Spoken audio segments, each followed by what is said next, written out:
visa works. And going through teaching field, I realized that most of the teachers have little or no idea about computers. I said, wow.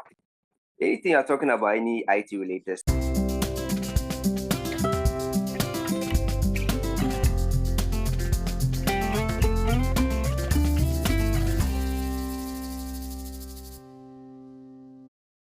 Welcome to another exciting episode of the Let's Talk Education Africa podcast. I'm excited, really. 2024 is just serving some really good vibes. I'm bumping into a number of people within the education space, doing some amazing work. The discussions I've been having since last year, you get a sense that there are a lot of committed and passionate individuals and groups that are working tirelessly to contribute their quota to the sort of education space that I would like to see in Ghana and across the continent. And it's really heartwarming, it genuinely is heartwarming. And so I bumped into a team that's doing some pretty amazing work, and I remember when I met them at an event, they had a short presentation about their outfits and what they are trying to do in the education space. And I was like, oops, I need to get these guys onto the podcast. And I'm happy to have them here. With me in the studio today, you get to hear everything about them. The name of the outfits is something that just sticks in your mind. You can't forget them, right? And our guest is going to unpack what it is that they are doing, their mission, vision, and then share with us some more details. So with me in studio today is none other than the public relations and / digital admin. He's quite the big man over there at Triggers and Shapers Foundation. And he's in the person of Ebenezer Kweku Boache Yadom. I'm happy to have him here. Hello, Nana Boache. Welcome to the Let's Talk Education Africa podcast. Hello, my brother. Good morning. And thank you for giving me the opportunity, and thank the listeners for hearing us. Awesome. And the big titles. Yeah. Anyway, yeah. Yes, I'm happy to be here to share insight of what we do to the world. Awesome. It's really good to have you here as well. And the name of your entity, Triggers and Shapers Foundation. It stuck with me. There was no way I could forget your name, just Triggers and Shapers. And I'm sure my listeners are eager to hear how that name even came about. Good. Let's get in. Myself and my listeners like to know who it is that we are talking to. So, Nana Boache, if you could just tell us a little bit about yourself, your background, and take it away. Yes, so Nana Boache Yadom, and also the PR, Public Relations Officer for Triggers and Shapers. With educational background, all my schools, tertiary education has been with UCC, where I did my diploma, degree, and master's, all in education. And then the master's was channeled into IT education. That's quite my background for that. I started being in the education field. I'm also into the media space, where I am also a project manager, promotions manager for brand Kwame Nyatuame, the musician. I've also coordinated Ghana DJ Awards for 4 consecutive times as the coordinator for the event. I've worked with recording artists like Rexoma, legendary Rexoma, yes, as his promotions manager and distributor. I've also worked with Prayer. I've worked with Osoja. They are all musicians. I've worked with Grand Samara Hotel brands, a whole lot of brands that I do promotions for because of IT and how marketing knowledge concerns. So basically, that's what I do. Interesting. Market. IT and marketing. Very, very, very interesting. And for listeners outside of, Ghana and even the continent, the musicians he's mentioning are really big wigs in Ghana. Rexoma is a legend. The others that you've mentioned are, legends in their own rights. They've served us good and amazing music for years. Yeah. I've Yeah. worked with him for more than 10 years now. Wow. Yeah. I mean, I clearly see the personality of the individual and the position you are working in, and how the two of them just fit perfectly together. you're just the man for the job. Awesome. That's really interesting. So there's a UCC background, and then you have some sort of marketing. Of course, Yes. UCC background. No, And then the marketing, promotion bits, etc. When did education come in for you?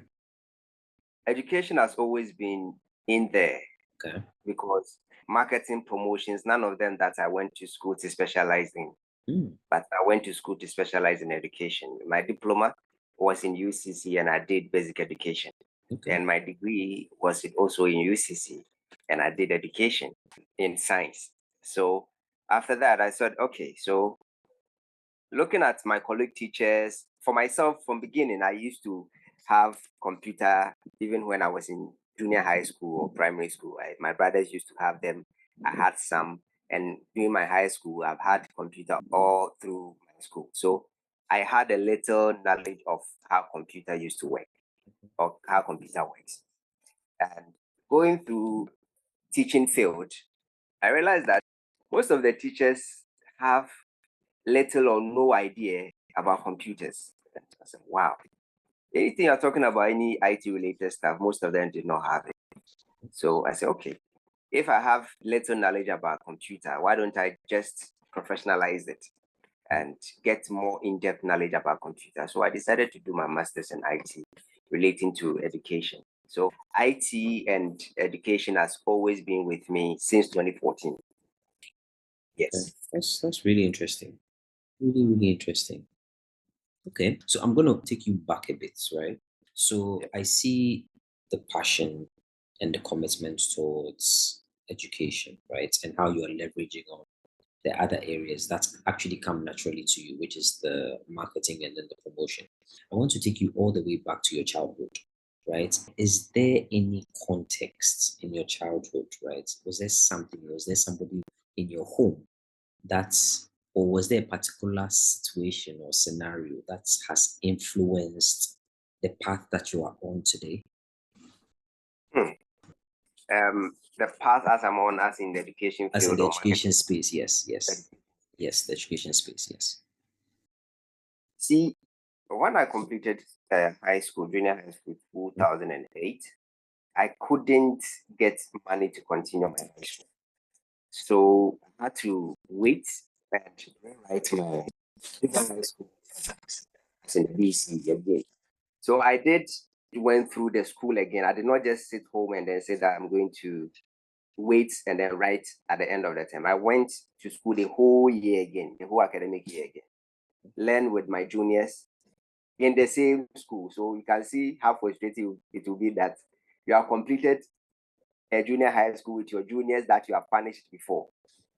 Now you are going to sit in the same class with them, learn again and write the exam. But I had always have this feeling in me that I am going to be successful in education space. No matter what it is, I will go to school. So I dropped the ego and then went in to rewrite with them. Upon completion, I felt that, or I foresee that I wasn't going to get the money to go to the high school again. So I was in a village in Obuasi. It's called Adansia Yukwa. That's where I was born. And there was one uncle of mine who also comes to Accra more often. And when he comes to the village, hey, he's a burger. So I said, okay, Ofaya, please, I would like to join you to Accra to go and hustle small and then probably make some ends. So fast forward, we go to Accra, and this I will never forget. When we got to Accra, Ofaya told me he has a place to live and all that. And we went to sit at a beer bar where the adults do their thing and all that. It was 10 o'clock. Ofaya, let's go home and sleep. He said, Kweku, I'm coming. 11, Kweku, I'm coming. 12, Kweku, I'm coming. So 1 o'clock, and then the bar was closing and all that. He said, so he introduced me to a place that they use a bamboo to fence it, sort of attached to the bar. And he said that we are going to sleep there. My brother, someone, I don't know if you have seen a drunkard before. Those type that, let's say in a month, they have not taken in alcohol, but you can still smell the breath of alcohol in them. Right. That's the Yes. worst. Yes. So I have to sleep there. Even though I didn't have money to go to school, but I had a place on my own that my mom has given me that I was sleeping. But I had to sleep there in the midst of them.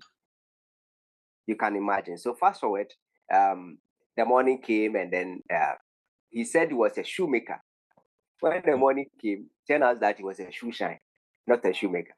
So if you know the difference between a shoemaker and a shoe shine, the shoemakers are those ones who make the shoes, and the shoe shines are those ones with the boxes, and then they were hitting it in the town walking. So he was the shoe shine. Then he said, "Kweku, this is what I do." And I said, okay. I wasn't going back to the village. So he introduced me to the shoe shine business.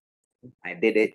And fast forward, my school came, I got the admission, my mother helped me, and I started. So this is how I started going to high school. So every vacation, I come back to Accra to do the business. And later, I got introduced to driver's mate. So I started becoming a driver's mate. I did the mate, and then alongside the shoe shine, it got to a point the business were not going well because I have to go to school and come. And when I came, business was not like as it was. So I have to go and carry mortar. That one, they said they will pay us 10 cedis at that time. And then the shoe shine or the mate, when you go, you get the same 10 cedis. But that was not assured. But the construction work, carrying the mortar was assured that you get your 10 cedis. So I chose that one and I did it. Fast forward, I completed high school. I came back to the mate business and I realized that no, this is not for me. Let me find a place to teach. And we completed like May thereof. And if you bear witness with me, most schools do not employ people around me. It's just about when they are going to the next academic year, which is September thereof. So I wrote a lot of applications to schools and none of them called me. One day I was just passing Accra Mall and I saw a security man wanted. Salary 250 cedis. Made then my budget or my estimated monthly income was about 150 cedis. So upon seeing 250 cedis, I said, God, thank you. And I hopped into the security job. I did it, and then I got the school to call me to come and then teach in their school. I went there. I said I wanted to teach GHS. My brother, they gave me class 1. Someone with no experience in the teaching field was given a class 1 to manage children that are just about 5, 6 years. Wow, that was challenging. So that is when I got myself into the education field, which was 2013. I started teaching in a school at Medina Market called LM Business School. That's where I started my teaching career. So if you ask me where the education bit came in, I've always had it in me that I will make it in education field, even through all those obstacles. With God's grace and perseverance, discipline, I was able to make it, and now I'm holding masters in education. The resilience of the human spirit. Your story has moved me so much. You know, I was telling another guest how one of the, if you like, quote unquote, selfish reasons I do this is I love to hear stories, right? I think that the human experience is one that is better because of the existence of stories that inspire, stories that give us a different perspective, stories that make us think about things, rather broadly than our tunnel vision or the narrow lenses with which we hear or do certain things. And, this is amazing. And it just goes to tell you everybody has a story. Everybody has a story to tell, from where you started from all the way to where you are now. And I've met you and how you're full of life, how you're full of energy, how you have a very bubbly personality. It's like once you're in the room, everybody knows who you are.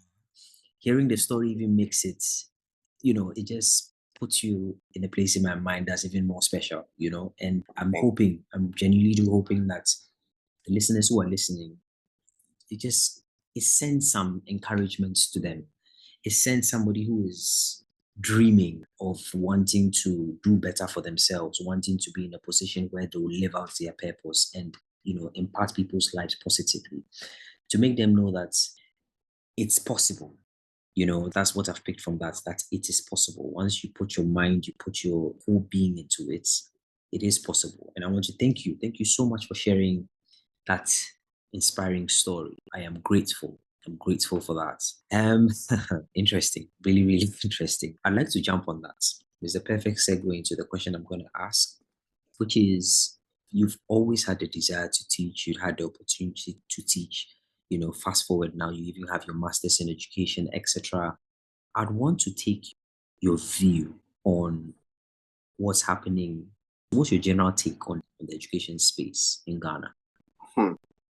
I think we are doing well.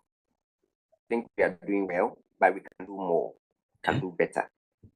For example, if you are to take my story, with the introduction of the free senior high school, I think that is one of the nationalistic policies that touches me because of where I am coming from. Right. I was fortunate to have witnessed free basic school, as in from primary to JHS. I was fortunate, but I was unfortunate to have witnessed the free senior high school. So I had to go through all of those struggles to be able to make it at this point. So I am happy that the educational system has gotten to that level of that people can go through free. So I think we are doing better. Also, I've seen that they have changed the curriculum, and now they have also, we used to write lesson notes. You have to write it. And just about last month, whether you are from whichever level, you have to write your lesson notes. Yeah. Not be able to electronically submit your lesson plan and all that. Now they have introduced that, or there's the directive that you can now electronically plan your lessons and share with the headmaster or the head teacher without having to pen everything down and get your book, carry your book in your bag or every. No. I know that firsthand. Yeah. So now it has changed. Curriculums have changed, and I think we are doing good, but we can still do more compared to other countries, the advanced countries and all that. But Ghana is doing well. I'm not sure. I think we are doing well. I mean, I genuinely do agree with you. We have a whole host of problems that we are dealing with, etc., in terms of the sort of quality education that we want to deliver. Number two is the sort of human resource that we want to see in 10, 20, 30 years. And with all the discussions I've had with, a few of the different guests, there clearly is the promise, right? There's that promise, there's that hope that we have that things are going to get better and that we are taking steps, albeit slowly. There are quite a few interventions that are a sign of hope. And absolutely, I agree with you when you say that the free SHS conceptually, on paper, hearing what the idea is and what the whole concept is supposed to achieve is absolutely spot on.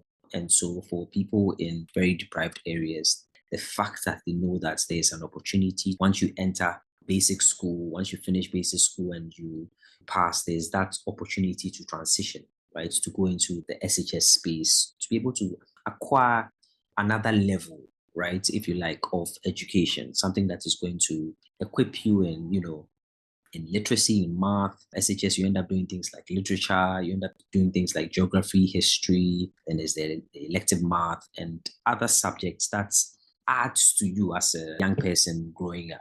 And the fact that it's free is a good thing. It adds to that notion that, in a few years, we are going to have a very educated crop of people who are able to understand and grasp matters and also channel their creativity, leveraging on the knowledge that they have to be able to improve themselves, one, improve their families, two, improve their communities, three, and then improve our nation, four. I believe that's the big aim or the overarching aim of education. And so I totally do agree with you. But do we have work to do? of course, yes, there's a lot of work that we have to do in our education space. Good stuff, good stuff, good stuff. Okay, I think I want to jump into the story of your outfits. I'm itching, I'm sure my listeners are itching to hear it as well. So, triggers and shapers. Nabwachi, I want you to tell me about that. Tell us what this very interestingly named outfits is and what their mission is, vision is, etc. Okay, so triggers and shapers. You see, you can see that in psychology, something must trigger you before you do something. I mean, something must trigger your emotions before you can go into something. So we decided that, okay, why don't we are already in the education field and all that. Why don't we find these people that are energetic, that wants to learn something, then impact in them. So we came about this theme, developing the 21st century and entrepreneurial skills among the youth in Ghana for improved livelihood. The case of Triggers and Shapers Foundation. So that is what we are working on with them. And I'll move straight into our visions and missions. But Triggers and Shapers Foundation is we are registered as a non-governmental or profit-making organization established under the Company Act of 1963, limited by guarantee. And our vision is to be a center of reference in establishing, operating, and promoting entrepreneurship and ICT education globally in rural settings. And when we talk about our missions, Triggers and Shapers, we also call ourselves TNS to make it very simple. Yes. So TNS Foundation is unique in promoting a mentor-mentee model that emphasizes creativity, innovativeness, entrepreneurship, and digital literacy for rural youth empowerment. So we know that mostly our urban areas, they are more abreast with ICT tools and all that, unlike our rural areas. So not that we are not focused on the urban areas, but we are more focused in the rural areas because we know that that is where the problem is coming from. So those are our missions and visions and what we intend doing. And what triggers or what made us come with this idea? My brother, we did a research, went to some schools and rural areas. Could you believe that as a teacher, most teachers do not even know what an icon is? An icon of a computer. Nobody in a school, a particular school, nobody knew about it. So upon this survey and this research, we said, no, we need to do something to help our mother Ghana. So we designed this model to be able to help coach the people. So that's why we call the mentor-mentee relationship. Please do understand. I do. So we don't even do it on a large scale. We go to the community and start with them. I mean, with our group. We take one teacher at a time and then assign a mentor for the person and then try to train them to at least have a fair idea of how technology works in the field of education. And before then, let me take you through our structure so that you know how integrated we are into the country. Sounds And good. our structure, we have the national executive, we have the board chairman, and we have the board, we have the regional executive, and then the district. And then we go down to establishing clubs. So as the structure of the board will have to have which consists with the national executive as well, or will have to have the superior mandate. But the clubs, they do not respond to or go under any of this. They only do what they can do at their level. And then the district regional give them the coaching, to give them the hand and the support. And basically, that is what we do. And we identify ourselves as triggers and shapers. So, in a nutshell, this is what we do. Really, really interesting. And I like it a lot. I genuinely do like it a lot because Thank you. so a few of the guests I've had, right, over the period doing this podcast, I am beginning to see a certain particular thread that is running through, right? And I'm noticing how there's a sharp focus on the teachers, right? There's this realization that teachers, at the core of education is the teacher, right? The teacher is the one who is imparting the knowledge. The teacher is the one who is literally nurturing young minds to prepare them really for the world that we live in.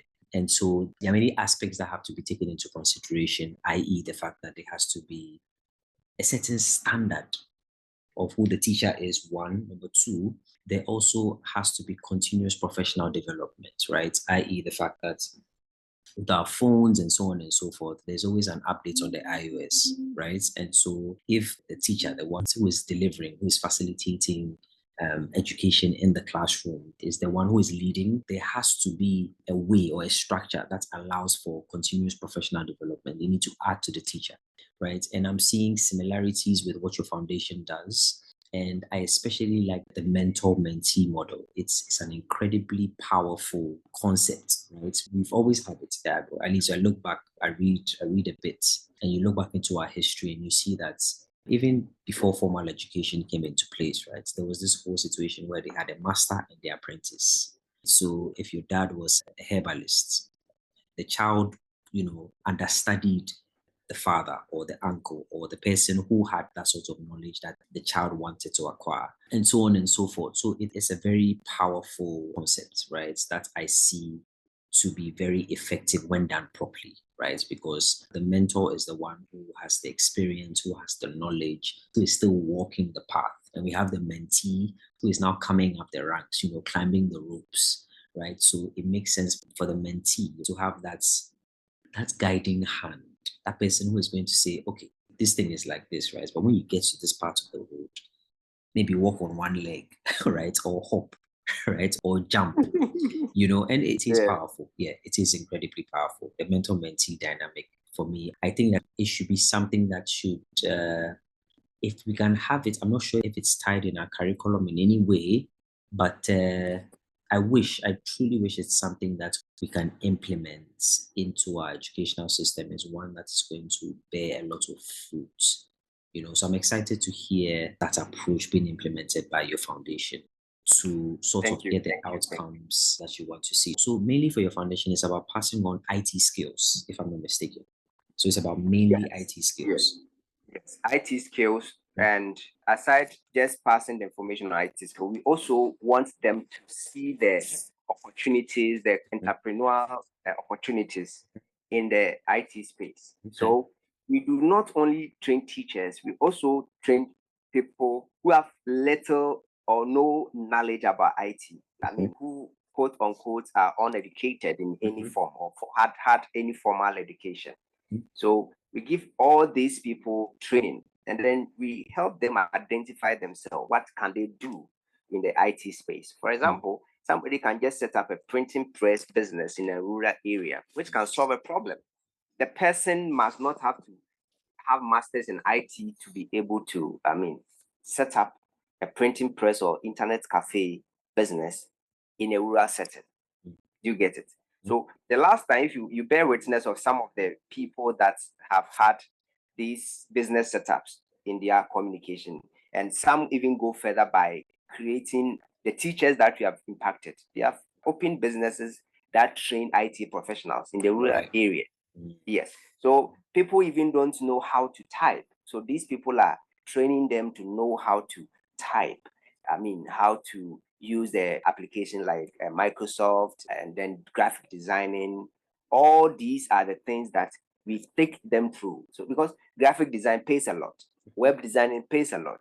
If you know nothing at all and you are able to type and type fast, you'll be able to be employed in a printing press where people can bring in their letters and then you type for them. So we create all this environment for the people in the rural areas to at least have something to do, not only to go to the farms and all that, but they can have a skill in the IT settings. Like I said, when I was in high school, I was in Asante Mampo, and I could see there was a Uniba branch just around my school.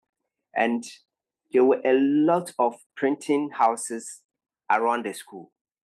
Why? Because the services are there, and all that they have to do is to type their works for them and then print it out. You get it? Yeah. Some of my colleagues used to do part-time works in those printing press, and those people who are just JHS leavers and all that do this printing press job, internet cafe business and all that. So upon all this and research, realize that if you go to the basic schools, as in the high schools and those things, and set up these clubs there, it will enhance their knowledge more into go into this kind of small business, even though they are not yet in the upper scale yet. So basically, we don't just train teachers or anything, even people without any knowledge at all in ICT. Those are most our targets. And trust me, they are doing massively well in the entrepreneurial skills in our foundation. I mean, you're speaking, and what's coming to my mind is I think there's this quote that came to mind that is proper leadership has this way of enabling its followers, right? And this is clearly your model, right? To empower people who are also going to empower others, right? So then it has this ripple effect. And I see how, especially with the mentor-mentee model, I see how brilliant it is. And the aspects that you're focusing on, which is on IT. Listen, the proliferation of the internet and, its democratization, etc. It's such an amazing thing when you unpack it, because I even see it as an equalizer, because somebody necessarily doesn't need to, get all of the education, but then the person just needs to have access to the skills, right? The person just needs to know how to do ABCD. And then once you provide that environment where that information as to how to leverage on that skill set is given, you'll be surprised that somebody who didn't really go far in education is just doing wonders, right? And it opens up the opportunity for an upgrade, an opportunity to earn an income, an opportunity to, just literally just changing your life just because you have access to that sort of information. And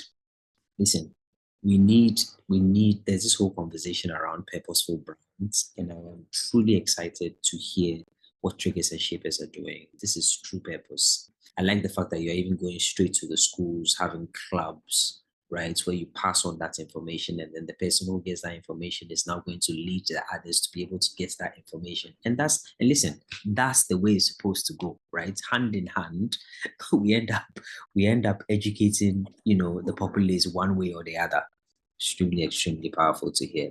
Perfect segue into the question I'm going to ask you next. What are some of the successes that you've chalked? Because I'm hearing you and I'm hearing that that's joy in your heart as to some of the impacts you've made in certain places. Would like to hear that. Yes, as I indicated earlier, we have helped teachers or trained teachers to develop their own LMS, teaching and learning system, that they are using to teach. And also, as we speak now, we have had some institutions that have contacted us to help train and design an LMS with their teachers. And also, we've helped. The last time we had a conversation in a presentation when we met, we gave you some figures that we've trained yearly. We train about 200 graduate teachers of precision skills, and yes, yearly we train about 200 teachers, and those are the shippers. You get it? Those are going to train the triggers, and then train the triggers, about 1,000 of them in IT related projects. So when you train about 200 of them, they are able to also train about thousands of the triggers. So these are some of the things that we are doing. We also use a WhatsApp platform, which is also an IT tool, to raise funds to help set up a library in a community. We didn't have to just go anywhere, but we just use our WhatsApp platforms and then organize and raise some funds to help a community that was in need of a library. And it was awesome to have witnessed that. So these are some of the success stories that we said. 200 teachers, which are the shippers, and we tend to upgrade it more as time goes. And then 1,000 triggers. So when we say the triggers are the people who are young, energetic, and can do spirit. So when you train these people, thousands of them in a year, and let's say in 10 years, we have trained 10,000 people to have a job.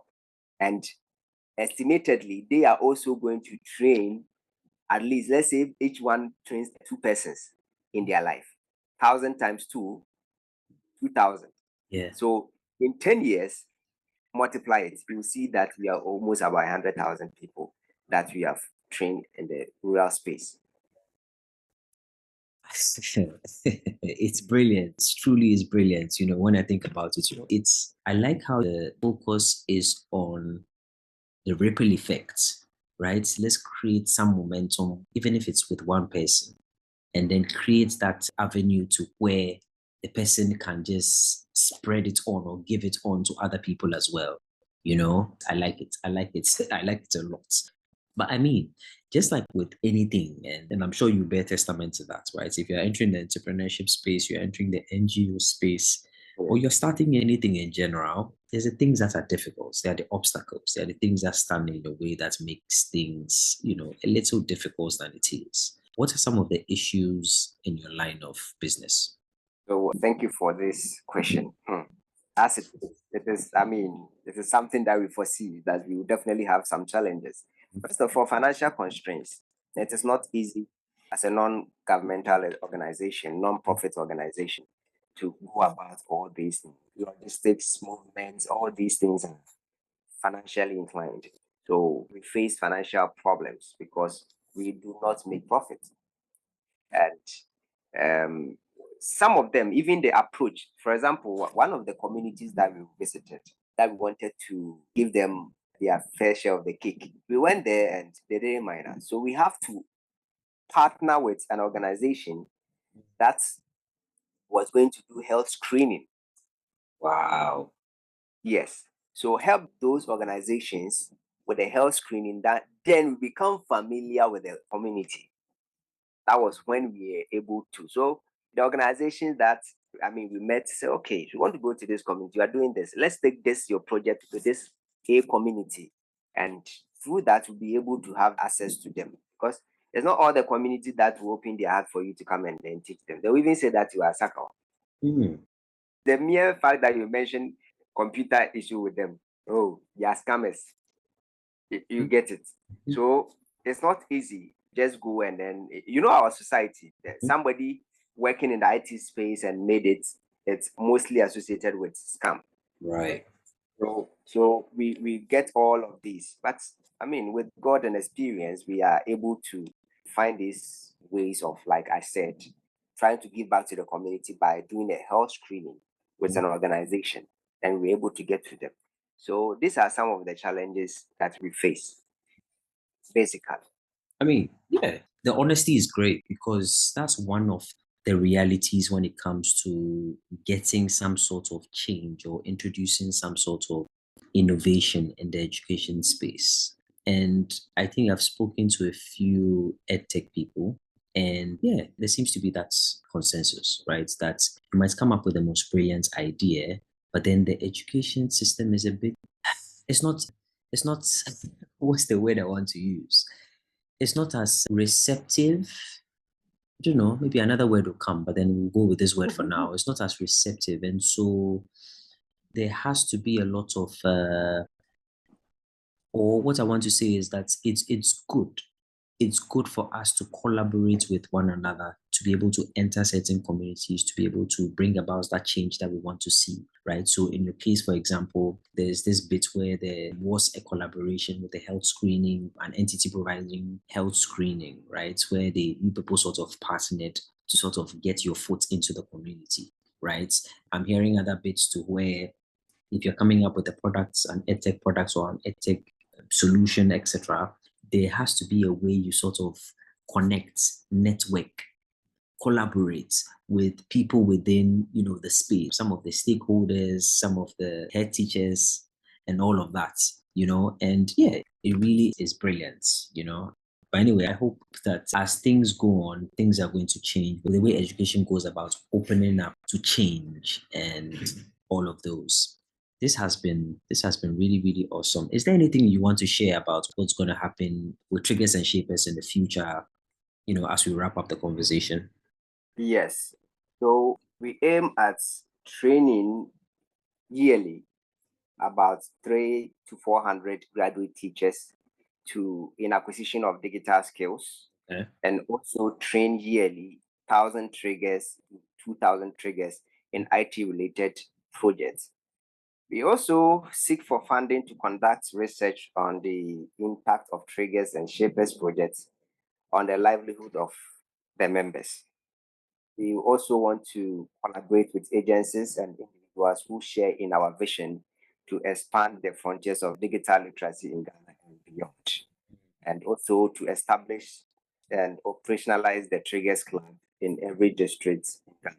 So these are some of the things that we are working on and projects to do. Nana Poache Yadom, thank you for hopping on the Let's Talk Education Africa podcast. It was a joy and delight having you on to share the amazing work that your foundation is doing, Triggers and Shapers. Thank you. Thank you so much for sharing your story. Your story was moving, it was inspiring from where you started to where you are now. And I'm happy. It's really a joy to know that we have, your type of people in the education space who are passionate and wholly committed to making an impact and transforming the lives of as many teachers, students as possible. Thank you so much for hopping on. It was truly a joy having you.